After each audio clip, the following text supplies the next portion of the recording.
Saat malam pergantian tahun baru, sebuah bangunan villa di areal Kelapa Cottage di Banjar Dinas Amet, Desa Purwokerti, Kecamatan Abang, Kabupaten Karangasem, pada 31 Desember malam terbakar. Akibat kejadian itu, pemilik mengalami kerugian material puluhan juta rupiah.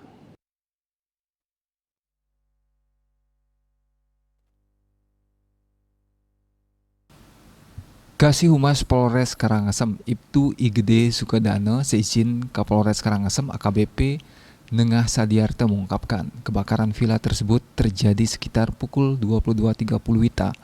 Bangunan villa tersebut milik Nelvi Anggriani. Mengetahui ada kebakaran api, pemilik villa bersama staf dibantu tamu villa berjuang mengeluarkan barang-barang dari dalam villa agar tidak ikut terbakar. Petugas Damkar Karangasem mengerahkan 5 mobil damkar ke lokasi untuk membantu proses pemadaman agar api tidak membesar dan membakar bangunan yang ada di dekat lokasi. Api baru bisa dipadamkan petugas sekitar pukul 01.40 WITA. Pemilik villa mengalami kerugian kurang lebih sekitar 35 juta rupiah. Eka Parananda, Bali Pos.